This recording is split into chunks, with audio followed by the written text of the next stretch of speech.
नमस्कार दोस्तों, old Monks में आपका स्वागत है। ये जो वीडियो काफ़ी ट्रेंडिंग होते हुए मुझे नज़र आई और उसका 17,000 प्लस व्यूज़ हो चुके हैं। काफ़ी स्टूडेंट्स तक ये पहुंची है। उसका फ़ायदा उन्हें डेफिनेटली कहीं ना कहीं पे मिला है। लेकिन एक बात मैंने नोटिस की है कि कहीं ना कहीं पे हम अपडेटेड नहीं रहते हैं। उसी के वजह से कहीं तो हमारे प्रिपरेशन में कुछ ना कुछ रह जाता है, जिसकी वजह से एक्सपेक्टेड रिजल्ट्स नहीं मिल पाते। Okay, so I am just trying here to update few things which you should refer to definitely as per the changing pattern of UPSC। और इस वीडियो में मैंने बस वही छोटी मोटी चीज़ें जो अपडेट करनी चाहिए आपके आने वाले 2022 या 23 के अटेम्प्ट के लिए, वो मैंने इसमें इनकलकेट करने का प्रयास किया है। और एक बात सबसे महत्वपूर्ण, कि जब तक हमारी स्ट्रैटेजी बहुत अच्छे से हम नहीं बना लेते, तब तक इस एग्ज़ाम में एश्योर्ड रिजल्ट्स कभी नहीं मिलेंगे। और डेफिनेटली कंसिस्टेंसी विल मैटर। सो चलिए दोस्तों, शुरू करते हैं। ओल्ड मॉक्स के इस वीडियो में आप सबका स्वागत है। वेल, सबसे पहले as we see that first thing first, जिसको हमने कभी भी स्किप नहीं करना चाहिए, to have a proper hold on the philosophy optional, it is quite essential to understand the approach first. ठीक है, so it is like you must know the rules of the game before you start. And here most important rule is consistency, which is the essence of UPSC. हम लोग essence समझते हैं ना, philosophy के student हैं हम लोग, so we understand what is mean by essence. Essence definitely of UPSC is consistency. So जो कैंडिडेट उसे मेंटेन कर सकता है, no doubt without any exceptions, but प्रयास तो भी करना चाहिए उसने। सो पहला रूल क्या है? Begin with the Indian philosophy. ये हम क्यों कहते हैं? Because cover Buddhism, Jainism, Sankhya yoga, न्याय वैशेषिका एंड मीमांसा फर्स्ट, रिवाइज इट थोरोली। सबसे पहले तो इंडियन फिलोसॉफी से ही हमने स्टार्ट क्यों करना चाहिए? उसका सिंपल रीज़न ये है कि हम लोग भारतीय है, इंडियन है। हमारे कई सारे डे टू डे के रोज़मर्रा की ज़िंदगी में ऐसे कितने सारे तो वर्ड्स हम ऐसे ही अपने फैमिलीज़ में, अपने समाज पे, या अपने बुक्स के थ्रू, किताबों के थ्रू हम वो कुछ ना कुछ उसके बारे में सुनते रहते हैं और उसका हम पे इम्पैक्ट भी होते रहता है, कि हमको उसका मीनिंग समझने के लिए एक्स्ट्रा एफर्ट्स नहीं लेने पड़ते। तो ये हमारे अपने आप अगर आप देखते हो तो ये एक हमारा एडवांटेज है in respect to the Indian philosophy. तो वो प्रिपरेशन करना ज़्यादा टफ नहीं जाता। मुझे कई सारे स्टूडेंट जो कॉल करते हैं, वो एक बात कॉमनली मैंने नोटिस की है कि सर मुझे लगता है कि मुझे अपने इंडियन फिलोसॉफी में थोड़ा इंटरेस्ट है, तो मैं फिलोसॉफी ऑप्शन ले लूँ। देखो, एक बात बताता हूँ कि ये interest and preparation both are different thing. Choosing it as an optional and having an interest in the Vedanta school, हाँ, या इस्कॉन का जो फिलोसॉफी है, या आपको भगवद गीता अगर आप पढ़ते हो तो उसके थ्रू, तो मे बी आपको ऐसा लग सकता है कि मुझे इसलिए फिलोसॉफी ऑप्शन लेने का मन कर रहा है। Guys, I am clearly demarcating this कि आपका इंटरेस्ट एक एक सिर्फ इनिशियल फैक्टर हो सकता है पुश के लिए, लेकिन पूरी सिलेबस में सिर्फ इंडियन फिलोसॉफी नहीं है, वेस्टर्न भी है, सोशो पॉलिटिकल भी है, फिलोसॉफी ऑफ रिलीजन भी है। तो इसमें इतना डाइवर्स हमें जाना पड़ता है कभी कभी, कि हम सीमित नहीं रह सकते कि मुझे इंडियन फिलोसॉफी पसंद है, इसीलिए मैं फिलोसॉफी ऑप्शन ले रहा हूँ। तो कहने का तात्पर्य ये है कि रियलिटी इज़ अ डिफरेंट।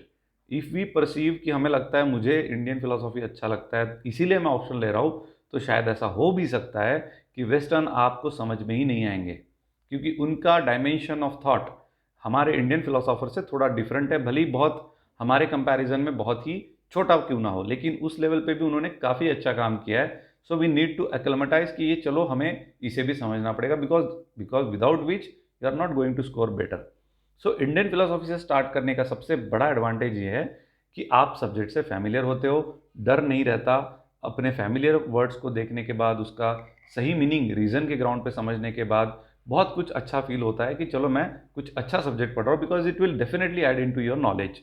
जैसा कि हम क्लास में पढ़ाते हैं हमारे ऑनलाइन बैचेस में, हर बार मैं कोशिश करता हूँ कि एप्लीकेशन बेस्ड पढ़ाऊँ, ना कि सिंपली हाँ ये है न्याय के, ये परसेप्शन इन्फरस्ट, ऐसा नहीं होता है। It every you know that कि Indian philosophers have not been written for convenience और for the educational purpose, they lived it. यानी भगवान महावीर उसको जिए है, जो फिलोसॉफी उन्होंने लिखी है। गौतम बुद्धा भी वो सब जिए है जो उन्होंने वहाँ लिखा है। श्री औरोबिंदो कहिए, आदि शंकराचार्य कहिए, रामानुजा कहिए, इन सब ने वो जिया है और वो आपको दिया है। So that has a different utility as per the practical aspect is concern. So it has a utility in day to day life. But हम लोग ना स्टैटिक बने रहते हैं और रटने की बात करते हैं, and that is actually biggest mistake that we all this philosophy of student are committing. So I hope you come to know why we I am saying कि इंडियन फिलोसॉफी से हमने स्टार्ट करना चाहिए. ओके, नाउ बुद्धिज़्म और ये जो topic मैंने अभी पढ़े थे आपके सामने, तो ये टॉपिक्स क्यों करने चाहिए? बिकॉज ये सिलेबस के अनुसार अगर आप देखो तो Charvaka is the first topic, right? So mostly हमको लग सकता है कि मैं सीरियली जाऊँ, पहला चारवाका पढ़ूँ फिर बाकी सब. प्रॉब्लम ये होती है, दिक्कत ये होती है कि चारवाका इनिशियली पढ़ने के लिए कोई वैसे प्रॉब्लम है नहीं आइडियली देखा जाए तो, लेकिन एंड में रखने का उसका एक ही तात्पर्य है कि वो बाकी सारे इंडियन फिलोसोफर से कैसे हटके है, ये तब तक नहीं समझ में आएगा जब तक बाकी फिलोसोफर्स के स्टैंड क्या है ये नहीं आप समझ लोगे. आई बात ध्यान में? तो प्लीज़ उस पर थोड़ा सा हमने ध्यान देना है कि चारवाका को एंड में रखने के अपने कुछ फ़ायदे हैं. ऐसा नहीं है कि अगर स्टार्टिंग में पढ़ा तो बिल्कुल कुछ यही नहीं होगा, रिकॉग्नाइज ही नहीं होगा. लेकिन जैसा हम क्लास में पढ़ाते हैं कि एंड में बहुत सारी चीज़ें रिलेट होती है, बहुत कुछ ऐसा लगता है कि देखो यहाँ पे किस तरह से इंडियन फिलोसोफर्स के अदर फिलोसोफर्स ने किस तरह से यहाँ पे अलग डायमेंशन रेफर किया, जो कि चारवाका ने इमीडिएटली उसको रिफ्यूज़ करके उसको ज़मीन पे लेके आए. ये जो मेटाफिजिक्स को कट करने वाली जो बातें हैं, जो हम वेस्टर्न में भी देखते हैं ना एग्जिस्टेंशियलिज्म के या कंटेम्प्रेरी फिलोसोफर्स में, उसके ऊपर ये जो हमारे इंडियन फिलोसोफर्स में चारवाका जो है ये बहुत ही ज़बरदस्त आर्गूमेंट लेके आते हैं. तो वो अप्रिशिएट तभी करोगे ना आप जब आपको बाकी फिलोसोफर्स के उनके आइडियाज़, उनकी फिलोसॉफीज़, उनके आर्ग्यूमेंट वो सब पता हो. ठीक है, so that is the reason you should start with the given topic as mentioned here, revise it thoroughly. ये हाईलाइट करने वाला पॉइंट है. विदाउट दिस आगे जाना इट्स लाइक अ बेवकूफ़ी होगी, because this a very simple and logical thing कि अगर हम आगे ही बढ़ते जाएंगे और पिछला हमारा पक्का नहीं होते रहेगा, it's like you are creating your own empire without having a firm foundation. So please don't make that mistake. Okay, आगे बढ़ते हैं. Then cover Vedanta complete. Complete इसलिए लिखा है ताकि वेदांत के सारे फिलोसोफर्स आपने लेने चाहिए as per the recent trend. अगर देखा जाए शंकराचार्य, रामानुजा, मध्वाचार्य, निम्बारका, वल्लभाचार्य, चैतन्य महाप्रभु, ये सब इसमें आने ही चाहिए. उसके बाद आते हैं चारवाका एंड श्री औरोबिंदो. श्री औरोबिंदो हालांकि हम वेदांत में ही कैटेगराइज करते हैं, लेकिन सिलेबस में सेपरेटली दिया गया है इसलिए मैंने उसको वैसे लिखा है. And again reading it thoroughly as well. आगे बढ़ते हैं. इसके लिए सोर्सेस अभी मैंने यहाँ पे एक लिटिल चेंज किया हुआ है कि ओल्ड मॉन्क फिलोसॉफी के हमारे जो क्लास नोट्स है ये स्पेसिफिकली हमने दत्तायन चटर्जी जो ये बुक है इसको रेफ़र करते हैं, उसके कंटेंट को रेफरेंस में रखते हुए, और जो भी मैंने इसके पहले कुछ नोट्स बनाए थे वो सब ऐड करके एक मिक्सचर बनाया उसका, और उसमें बहुत कुछ चेंजेस करवाया है सो दैट कैंडिडेट को कौन से शब्दों पे फोकस करना है, कौन से आइडियाज़ पे ज़्यादा कॉन्सेंट्रेट करना है वाइल रीडिंग, और उसका कहाँ कहाँ क्या क्या सिग्निफिकेंस है इसके ऊपर हमने ज़्यादा काम किया है. सो मुझे लगता है उसका रेमिनेंस, उसका ओवरऑल प्रेजेंटेशन, फॉन्ट, उसके लिए जो स्पेसिंग दी है सो दैट आप माइक्रो नोट्स निकाल पाओ, फ्लेक्सी नोट्स जिसे हम कहते हैं वो निकाल पाओ, इसके लिए सारे प्रोविजंस उस बुक में आपको दिए हैं सो दैट आप वो भी करते रहिए पैरेलली. तो इस बुक में हमने बस एक ही चीज़ इनकलकेट करने की कोशिश की है कि जितना डाइवर्स डेटा देना पॉसिबल हो हमको, हमने वो देने की कोशिश की है. हालांकि मुझे और वैल्यू एडिशन करने हैं आने वाले एक साल में, उसमें और चेंजेस होने वाले ओल्ड मॉन्क्स फिलोसॉफी के क्लास नोट्स में, तो वो डेफिनेटली हम कहीं ना कहीं पे और रेफरेंस बुक के कंटेंट भी उसमें ऐड करने वाले हैं. तो so that it should become a 1 point reference for the student, ये हमारा प्रयास रहने वाला है. डेफिनेटली यूपीएससी के रेस से हम कभी आगे नहीं जा सकते, बट ऑनेस्टली स्पीकिंग इस साल के इंडियन फिलोसॉफी के जो क्वेश्चंस है, out of 14 there were 11 question that has been asked directly given in the class notes. Definitely उसको हाईलाइट करके क्लास में भी पढ़ाया जाता है, तो स्टूडेंट को भी उसके बिल्कुल आश्चर्य नहीं लगा कि ये सवाल सर इस साल पूछ लिया. Because I think 2 or 3 days before I was teaching a certain topic of Nyaya regarding that Shabda, and I was teaching the topic and I was also telling the student कि ये शायद आ सकता है ना. हम बोलते हैं ना कि कभी कभी हमें लगता है कि इंस्टिंक्टली हो सकता है ये क्वेश्चन आप अभी तक पूछा नहीं है, पूछा जा सकता है. वो उस दिन मुझे वो सब बताना और एग्जैक्टली क्वेश्चन इस साल के यूपीएससी के मेंस में आ जाना, ये हमारे लिए भी एक बड़ा सरप्राइजिंग था. लेकिन सिंपली है, ऐसा कोई भी नहीं बनेगा यहाँ पे कि जो पूरा तरह से आपको 100% पैकेज दे देगा और कहेगा बस ये लो और आपका यूपीएससी निकल गया. मैं एक ही बात यहाँ पे बताने की कोशिश कर रहा हूँ that we are on right track. हमारा प्रयास, हमारे एफर्ट्स, हम जो रिसर्च कर रहे हैं क्वेश्चंस के पीछे, उसके अंडरस्टैंडिंग के पीछे, उसके कंसेप्चुअल क्लैरिटी के पीछे कि कितना डेप्थ में समझाया जा सकता है कैंडिडेट को ऑनलाइन बैचेस में, सो दैट वो सिर्फ एक रटने वाला स्टूडेंट ना हो, तो एक फुल ऑफ अंडरस्टैंडिंग से उसके फाउंडेशंस इतने पक्के हो जाए कि उसके ऊपर वो कुछ भी करने का, वैल्यू एडिशन करने का प्रयास भी करे तो उसके लिए वो ज़्यादा डिफिकल्ट टास्क नहीं होना चाहिए। बिकॉज ये बात तो पक्की है कि सिर्फ क्लास नोट्स पढ़ के कभी किसी का प्रिपरेशन नहीं होता है, बट क्लास नोट्स अगर तगड़े हो, फाउंडेशंस पक्का हो, तो डेफिनेटली उसके आगे जो आप प्रिपरेशन करोगे तो वो सिर्फ एक वैल्यू एडिशन के तौर पे रहेगा, तो उसके लिए ज़्यादा एफर्ट्स नहीं रहते। हालांकि मैं तो कहता हूँ कि with in a month also बहुत कुछ हो जाता है। सो प्लीज़, पतंजलि आईएएस के भी नोट्स इंडियन फिलोसॉफी के काफ़ी अच्छे हैं, एलैबोरेट है, तो इन दोनों में से आप कोई भी एक रेफ़र कर सकते हो। मेरे क्लास नोट्स के बारे में मैं तो ओपनली बात कर ही रहा हूँ, सो डेफिनेटली आपको ये लग सकता है कि सर अपने ही नोट्स बेच रहे।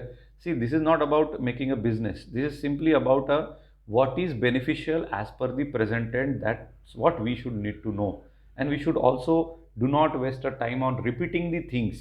ये पढ़ लिया, अरे यार फिर वो भी पढ़ना पड़ेगा क्या, this should not happen. I know ये कितना स्टूडेंट को परेशान करता है कि आप एक तरफ से समझते हो कि इंडियन फिलोसॉफी मैंने एक क्लास नोट से पढ़ा और मार्केट में कोई नई बुक आ गई और लोग कहते हैं कि उसे भी पढ़ना चाहिए यार एक बार, then this causes a lot of trouble in the mindset of a student. So I refer कि प्लीज़ कोई भी एक, okay, this is not just my और Patanjali sir's notes, any one you find better in that sense, it is your choice। Rule number 2, once you are done with the foundation of Indian philosophy, start the Western philosophy।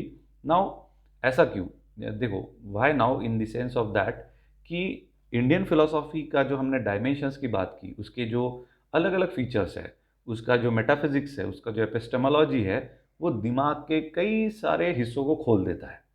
It happens, हम नहीं सोचते ना कि इतना detail में भी देखा जाता है क्या। वो जब हम क्लास में पढ़ते हैं, पढ़ाते हैं, तो उतना डेप्थ में सोचने के लिए हम कैंडिडेट को फोर्स करते हैं, बिकॉज जो इमेजिनेशन इस लेवल पे मैं कर रहा हूँ वाइल टीचिंग, वो आपको भी हुआ तो ही कुछ फ़ायदा है।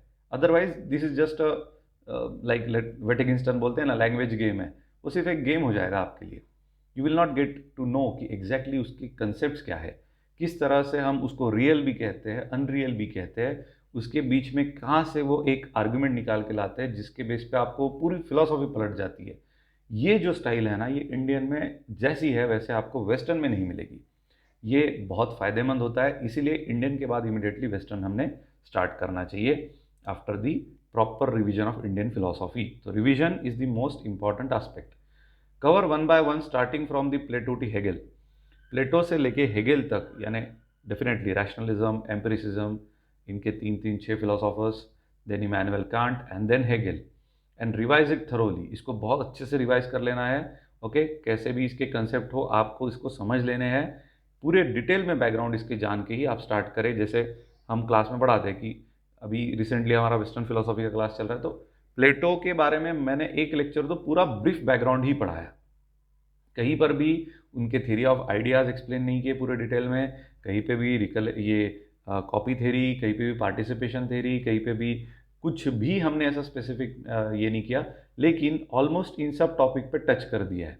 ऐसे बैकग्राउंड जो सॉक्रेट्स से निकल के, सोफिस्ट से निकल के प्लेटो तक आते हैं, और वो बैकग्राउंड इतना इंपॉर्टेंट होता है जानना कभी कभी, जिसके अलावा आपको प्लेटो का फाउंडेशन ही नहीं बनेगा। सिर्फ रट लोगे तो क्यों प्लेटो ने theory of ideas, dualism, transcendental world क्यों लाया, उसके रीजंस ही नहीं जान पाएंगे। इसीलिए हमको उसका बैकग्राउंड थोड़ा सा पकड़ना पड़ेगा, और इसके लिए हम वैसे पढ़ाते हैं क्लास में। सो एक बार आपका ये पैच हो गया प्लेटो टू हेगेल, इसको अच्छे से रिवाइज कर लेना है। Now as we all know, contemporary philosophers have got a more prominence in the recent trend of UPSC, and they have started asking the question seriously। So even if it looks short and simple, we miss the interlinkages during the foundation level preparation। कई बार ऐसा होता है कि ठीक है पकड़ लिया book, अरे छोटा छोटा ही तो है, इसमें क्या है, फेनोमेनोलॉजी है, इसमें क्या है तो लॉजिकल, विटगेन्स्टाइन का लैंग्विस्टिक थ्योरी है, फैमिली रिजेम्बलेंस है, ये है वो। लेकिन जब क्वेश्चन पूछे जाते हैं, just because we have missed the interlinkages, we are not in a position to write the answer the way they are expecting from us। फिर जब नंबर कम आते हैं, फिर हम इधर उधर भागते हैं, यार गड़बड़ कहाँ हो रही है। बिकॉज मार्केट में तो इवैल्यूएशन करके, तगड़े इवैल्यूएशन या कंसेप्चुअल क्लैरिटी पे बहुत ही कम लोग हैं जो ध्यान देते हैं। मैं भी उसी पूरे इंटेंशन से इसमें उतरा हूँ कि मैं पहले कंसेप्ट पे ध्यान दूँ। उसके अलावा आपके आंसर्स इम्प्रूव हो ही नहीं सकते। तो इसीलिए अगर कंसेप्चुअल क्लैरिटी पे हम फोकस करते हैं from day one, without wasting our even a single day on preparation, then उसके बाद जो आप आंसर लिखते हो ना, अपने आप में एक नया एक रिवॉल्यूशन दिखेगा आपको आंसर्स में। बट प्रॉब्लम ये होता है, रटे रटाए बने बनाए आर्ग्यूमेंट्स लेके आते हैं, इसेंस छोड़ देते हैं, डिमांड छोड़ देते हैं क्वेश्चन की, और वही पॉइंट्स रिपीटेडली लिख के ये सोचते हैं कि मुझे नंबर्स मिल जाए। प्रॉब्लम ये है guys, I am really sorry for this, कभी नहीं हो सकता ये, ठीक है।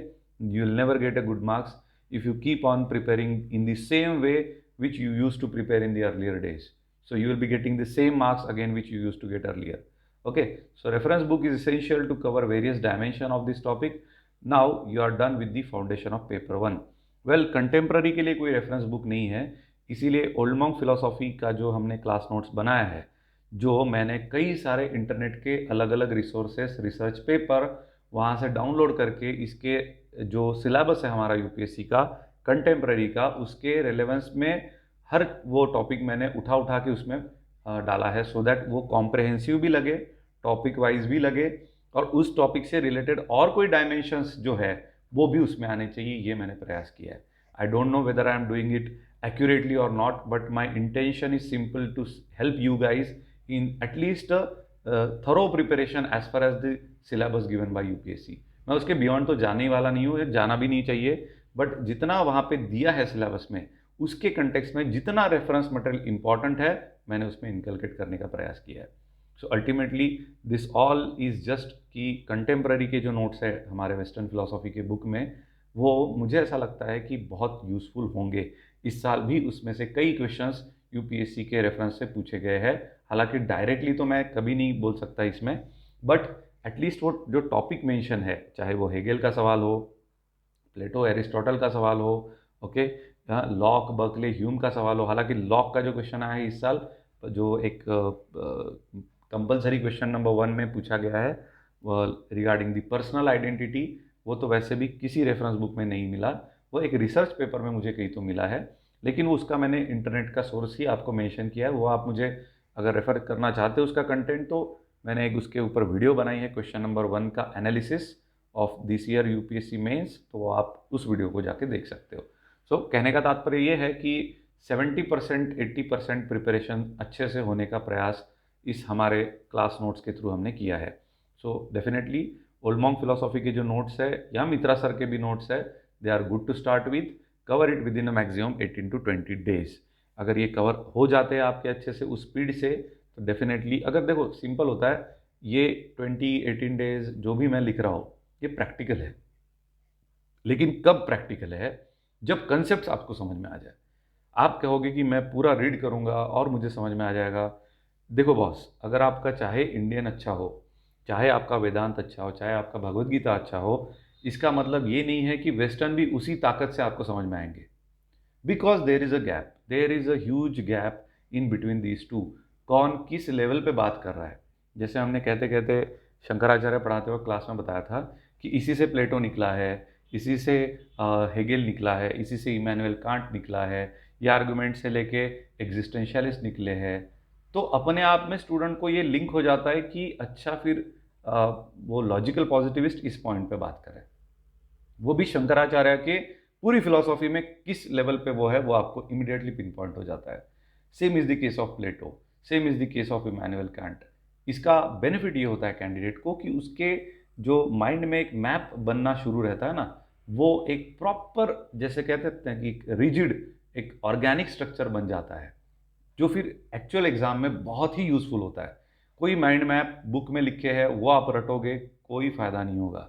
वो आपके वाइल टीचिंग वो क्रिएट होने चाहिए, उसमें इन्वॉल्वमेंट होनी चाहिए आपकी जब आप क्लास में पढ़ते हो। वो ऐसे नहीं होगा कभी कि गए कुछ तो टाइम पास कराया, कोई तो वीडियो ही देख ली 2-3 फिलोसोफर्स की, आज लगा बहुत पढ़ाई होगी। This is not going to happen guys, take it seriously, it's your life. So हमें उसके उस ग्रेविटी से देखना पड़ेगा, तब जाके वो कंसेप्ट समझ में आएंगे, उसके इंटरलिंकेजेस समझ में आएंगे, और माइंड मैप जो बनेंगे वो परमानेंट रहेंगे। चाहे आप उसको इंटरव्यू में भी इस्तेमाल कर सकते हो, एसएस में भी इस्तेमाल कर सकते हो, and that is very essential. Ultimately ये ही स्टूडेंट के लाइफ में नहीं हो रहा है, ये मैं ज़्यादातर देख पाता हूँ। ओके, सो ये इसीलिए कह रहा हूँ कि वो माइंड मैप क्रिएट एक बार हो गए तो 18 टू 20 डेज में ये बुक्स पढ़ना is not at all a big deal, क्योंकि आपको पता रहेगा अच्छा अब बेसिक आर्ग्यूमेंट तो ये है, लेकिन उसको अलग अलग तरीके से 3-4 और पैराग्राफ्स में या सेंटेंसेस लिखे गए हैं नोट्स में, so they are not differ in any sense. तो बस उसको अलग अलग मोड से तरीके से नए नए शब्द यूज़ करके लिखा है। ये जैसे ही आपको ग्रिप में आ जाता है 18-20 days are enough to cover the syllabus of western then. Okay, तो ये प्री कंडीशन है कि आपके कंसेप्ट क्लियर हो। Next level is start a socio political philosophy from any class notes for foundation. Along with this, start reading any one standard reference book for Indian philosophy। जो हमने कहा था कि एक रेफरेंसेस बुक का भी parallel, क्योंकि इंडियन पढ़ा फिर वेस्टर्न पढ़ा अब सोशो पॉलिटिकल पे आया है, तो ऐसा नहीं होना चाहिए कि इंडियन का टोटल टचअप चला गया है। तो उसके लिए फिर एक काम हो सकता है कि रेफरेंसेस बुक जो है, चाहे वो सी डी शर्मा हो, राधा कृष्ण जी का बुक लिखा हुआ हो, वो जो भी आप रेफ़र करो, वो सिलेबस के कंटेक्स्ट में अगर रेफ़र करते गए तो जो भी कुछ एक्सटेंडेड नया नया मिलते रहेगा तो वो आप उसमें अपने नोट्स में ऐड कर सकते हो। तो ये एक अच्छा टच रहेगा कि मैं सोशो पॉलिटिकल भी प्रेजेंट कर रहा हूँ, साथ ही साथ इंडियन भी मेरा रिवीजन हो रहा है। So revise socio political thoroughly and add extra points from the reference book on Indian philosophy in your notes. Value addition is definitely necessary for the preparation. इसके लिए जो सोर्सेस है, अभी तक हमारा सोशो पॉलिटिकल का बुक बना नहीं है, इसलिए मैंने उसके बारे में कोई कमेंट नहीं दिया है। और मित्रा सर के और पतंजलि सर के नोट्स डेफिनेटली मार्केट में आप रेफर कर सकते हो। Focus is on the understanding the topic. Content is too vast for this section, so cover it in maximum 15 days। मैं तो स्ट्रेट अवे रिकमेंड करूँगा कि बेटर ओपी गौबा ही रीड करो, जिसमें आपको ये सारे टॉपिक्स मिल जाएंगे। हालांकि थोड़ा सा मोटा है बुक, लेकिन होता ऐसा है कि कभी कभी वो भी नेसेसरी ही हो जाता है प्रिपरेशन के लिए।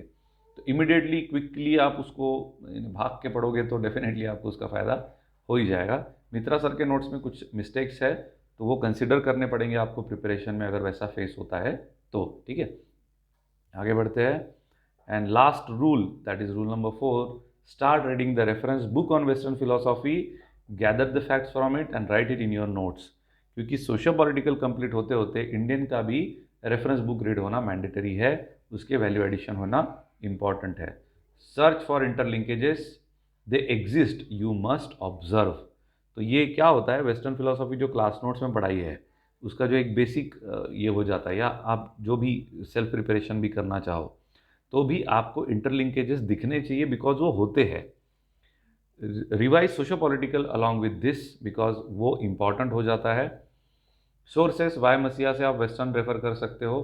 Cover it in maximum 10 days. Okay, जो जैसे हमने कहा था class notes plus reference book, तो ऐसा कॉम्बिनेशन हम बनाने की कोशिश कर रहे हैं। Then rule number 5 regarding the last, now read the philosophy of a religion। Okay, section B of paper 2, read from any standard material। Old monk philosophy का बुक जो है फॉर द क्विक रेफरेंस बहुत useful है। उसमें से जो एक western का जो क्वेश्चन पूछा गया है डेकार्ट्स और कांट के बीच में, ऑन्टोलॉजिकल आर्ग्यूमेंट के बेस पे क्वेश्चन आया है। हालांकि मैं शॉक हो गया जब मैंने ये देखा कि ये फिलोसॉफी ऑफ रिलीजन के बुक में जिस प्रकार से हमने कंटेंट लिखा है, उसी कहीं तो बीच से वो कंटेंट पूरा एक फ्लो में दिया हुआ है, उसके बीच से उठा के उन्होंने सवाल पूछ लिया है। सो आई वॉज रियली अमेज्ड कि यूपीएससी सही में कहीं से भी क्वेश्चन बना सकती है। उनका वो फंडामेंटल राइट कहो या फ्रीडम है कहो, और इंटेलेक्चुअल प्रॉपर्टी राइट भी कह सकते हैं कि जिसके आधार पे वो कुछ भी पूछ सकते हैं। ठीक है, so please let's not consider कि ये ईजी वो प्रोसेस है, कहीं ना कहीं पे एक लेवल पे क्रूशियल होती ही है, बट उसके लिए बहुत साउंड प्रिपरेशन इनिशियली होना ज़रूरी है फाउंडेशन के कंसिडरेशन से। नाउ रूल नंबर 5 में हमने ये देखा, then go through the reference book like Y Masih और जॉन हिक। जॉन हिक थोड़ा सा टफ जा सकता है आप लोगों को, क्योंकि इनिशियली अगर मे बी फंडामेंटल्स अच्छे क्लियर नहीं होंगे तो फिर आपको प्रॉब्लम फेस हो सकता है, but otherwise it's a good book to read. मैंने पढ़ी है उसे, बहुत अच्छे से उन्होंने डिबेट्स और ये सब किया हुआ है, discussion. cover it in 12 to 15 days from any one source। Okay, so few points at last guys, you must remember that is 4 months rigorous study is required for complete coverage। ये आप guard बना लो, क्या जो भी कह सकते हो इसको, आप पत्थर की लकीर कहो, 4 मंथ्स में हो सकता है, लेकिन आपको उसके लिए कंसिस्टेंट रहना पड़ेगा। Never compare your self with the fellow aspirant guys. कि होता है ऐसा कि आप, ये इतना कॉमन है, हम स्टूडेंट्स में ये देखा जाता है कि वो जनरली एक दूसरे के साथ कंपेयर करते ही है, कितना भी आप उनको बोलो। उन्हें लगता है कि मेरा प्रिपरेशन कम ही हो रहा है। ऐसा नहीं होता है। आप बस बने रहिए। किस दिन आप आगे निकल के जाओगे ये लोग देखते रहेंगे, आपको देखने की बिल्कुल ज़रूरत नहीं होती है। तो बस वो जो है ना, चलते रहना है आपको। किसी भी पॉइंट पे ये मत सोचना कि मेरा तो प्रिपरेशन इससे अच्छा नहीं है, वो सीनियर है 3 साल से कर रहा है, उसको 270 नंबर आए थे, बस 20 मार्क चाहिए हो जाएगा उसका। अरे उसका होने दो ना, अच्छी बात है। लेकिन हम उसके वजह से हमारा टेम्पो, हमारा कंसिस्टेंसी, हमारा प्रिपरेशन का स्टाइल क्यों बिगाड़ रहे हैं? तो please avoid comparing this. I know it's happens but still you can try. You can start answer writing after completing one section. ये सवाल कई स्टूडेंट पूछते रहते हैं कि सर प्रिपरेशन के दरमियान कब, किस मोमेंट पे आंसर राइटिंग स्टार्ट करें। खैर ये मैंने मैकेनिकली बताना एक बहुत ही गलत हो जाएगा।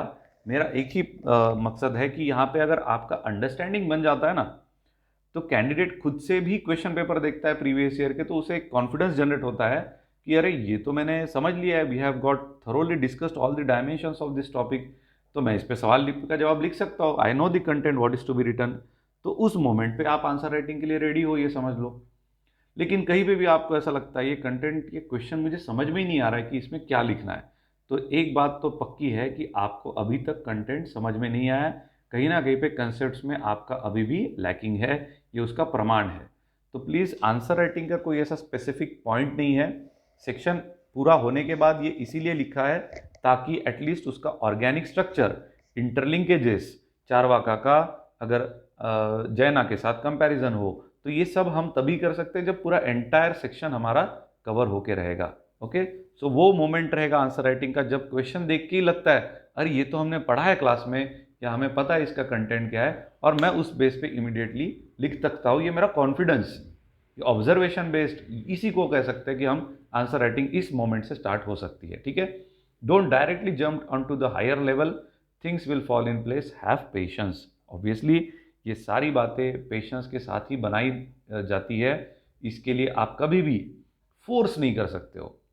जैसे 2 दिन में जिम में जाने से बॉडी नहीं बनती ना बॉस, वैसे ही आप इन सारी चीज़ों पे एक कुछ ही 15-20 दिनों में एक्सपेक्ट मत करिए कि एक अल्टीमेट बहुत ही कुछ नया निकल के आएगा। ठीक है, इट्स अ स्लो प्रोसेस। ऐसा कहते हैं slow is the fastest way to success. तो आराम से जाइए, खाते पीते रहिए, मौज मस्ती करिए, पढ़ाई भी उतनी ही करिए, सो दैट आपको एक प्रिपरेशन बनते रहेगा कंसिस्टेंटली। ठीक है, senior player may discourage you from taking this optional, but I request you to take a call based on your instinct. हम जो सोचते हैं ना कि लेना चाहिए क्या, ये वो बोल रहा है, एक्स एक्स एक्स कोई स्टूडेंट है जिसका बिल्कुल भी अच्छा अनुभव नहीं रहा यूपीएससी से रिलेटेड। अरे बहुत सारे फैक्टर पे सक्सेस और फेलियर डिपेंड करता है। सिर्फ ऑप्शनल कौन सा है इस फैक्टर पे कभी सक्सेस फेलियर डिपेंड नहीं करता है। प्लीज़ इसको ऐसा मत समझिए कि ये ऑप्शनल की वजह से वो सक्सेसफुल नहीं है। फेलियर होने के बहुत सारे अलग भी फैक्टर्स होते हैं रिस्पॉन्सिबल, जिसकी वजह से शायद वो नहीं कर पाया। शायद क्लास अच्छी हुई होगी लेकिन उसका सेल्फ प्रिपरेशन कहीं कम गिरा है। शायद उसने दोनों भी चीज़ें अच्छी की लेकिन एग्ज़ाम के टाइम पे गड़बड़ा गया। चाहे उसने एग्ज़ाम के टाइम पे भी सब कर दिया लेकिन जीएस का कोई पेपर ख़राब हो गया, या एसेज में कुछ गड़बड़ हो गई, या लैंग्वेज पेपर में कोई प्रॉब्लम हो गया, या इंटरव्यू में कुछ तो हो गया। There are lot of factor guys which are definitely you can not articulate so easily. हाँ, फिलोसॉफी ऑप्शनल में भी नंबर्स कम आए तो उसके भी अपने रीजंस बहुत है कि उसको राइट डायरेक्शन में मेंटरशिप गाइडेंस मिला है क्या, वो कहाँ मिस्टेक कर रहा है, वो सब टाइमली सब सॉर्ट आउट हुआ है क्या, ऐसी बहुत सारी चीज़ें होती है। सो डेफिनेटली जो एक्सपीरियंस लोग हैं उनका एक्सपीरियंस आपको बहुत हेल्पफुल हो सकता है, उनका नॉलेज आपको हेल्पफुल हो सकता है कि उन्होंने जो मिस्टेक की है वो आप नहीं करना चाहिए। भले ही बोलना आसान है, I know because I have been through this process, लेकिन ट्राई तो करना है कि वो मिस्टेक आप ना करें। अगर आप बने रहे कंसिस्टेंटली, दिए गए रिकमेंडेशंस पे काम करते रहे, तो मुझे नहीं लगता कोई आपको ज़्यादा दिक्कत जाएगी। ऐसा कहते हैं ना कि successful people have one common quality in them, that is they work on their backwards, drawbacks and और द फेल्यूर्स। वो उनके जो भी ड्रॉबैक्स है उस पर, फेल्यूर्स पे वो काम करते हैं, they correct and modify it they fail 100 times but rise again for 101 time. जो हर समय में वो एक ही प्रयास में रहते हैं, चलेगा कोई दिक्कत नहीं, आई विल राइज अगेन, जो भी मिस्टेक्स है मैं उसके ऊपर खड़ा रहूँगा और फिर से मैं प्रैक्टिस चालू करूँगा। सो ये किलिंग इंस्टिंक्ट हमें चाहिए। ओके, नाउ ऐसा बोला जाता है कि जो कॉमन सेंसिकल चीज़ें होती है, जो सीधी सीधी होती है ना, वो ही सबसे डिफिकल्ट होती है। और जो हमें लगता है कि बड़ा कॉम्प्लेक्स है, mind always interested in a complex nature of the things, उसको डाइवर्सिटी में इंटरेस्ट है ना, तो उसको अगर मैं ये बोलूँ 4 महीना 20 दिन 18 दिन 22 दिन इसका इतना, ये बुक वो नोट्स, ऐसे, तो उसको मज़ा नहीं आएगा।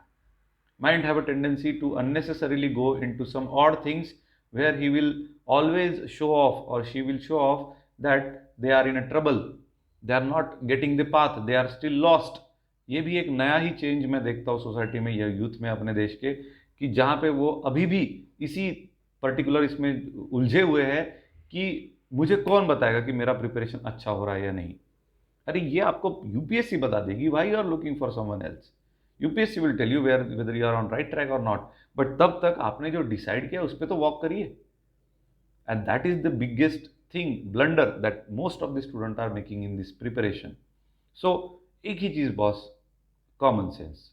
जो आपको लगता है अच्छे से ये बनना चाहिए, इतने दिन में इतना होना चाहिए, ऐसे ऐसे मैं इसको रिवाइज करूँ नहीं तो मैं भूल जाऊंगा, सीधा सिंपल जो सबको समझ में आता है वही यूपीएससी होती है।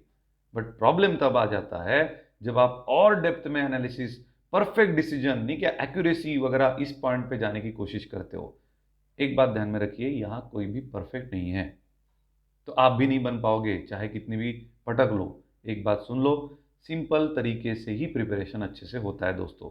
जैसे 10th के बच्चे करते हैं, 12th के बच्चे करते हैं, रूटीन में रहते हैं, उनको पता है अरे यार मैं ये भूल जाऊंगा तो मैं शायद लिख नहीं पाऊंगा, तो क्विकली रिवाइज कर लेते हैं। लेकिन हमारे स्टूडेंट्स को क्या चाहिए, तो सर शेड्यूल बताइए, मेरे पढ़ाई का शेड्यूल क्या। अरे पढ़ाई का शेड्यूल अगर कोई सामने वाला बता रहा है बॉस, तो you are not interested in study, you are just showing off you are studying। Maybe there are n number of factors for that, but see, ultimately simple is clear, okay, and common sense is difficult। so जितना उस line पे चलना है चल सकते हो, उतना आपका फायदा हो गया इस प्रोसेस में, ठीक है। So thank you for watching guys, for all your queries you can directly write a mail to us on this given mail ID. हमारे ऑप्शनल बैच अगर आप ज्वाइन करना चाहते हो तो उससे रिलेटेड जो भी व्हाट्सएप की क्वेरी है वो व्हाट्सएप पे कर सकते हो इस नंबर पे। बैच के एडवांटेजेस हम आपको यहाँ पे दिखा रहे हैं कि जैसे जो 4 बुक्स होती है, Indian philosophy, western, socio political और फिलोसॉफी ऑफ रिलीजन, ये चारों बुक्स जो वर्थ 1500 रुपीज़ की है वो आपको फ्री मिलेगी। 24 टेस्ट सीरीज जो 10,000 वर्थ रुपीज़ की है वो आपको फ्री मिलेगी। Recorded lectures through the Android application so that you can revise it multiple time in order to watch the videos again and again, dedicated guidance as I am always connected with the students in the class, and answer writing practice and much more, जो कभी कभी class में बताया जाता है, may be वो इतना intangible होता है कि शब्दों में शायद मैं नहीं बता पाऊंगा। Okay, so I hope this video help you all in the preparation of philosophy optional. So इस लाइन पे बने रहिए और प्रयास करिए कि आप अपने गोल तक, आईएएस तक पहुंच पाए। Okay, thank you for watching the video guys, wish you all the best, take care, have a great day।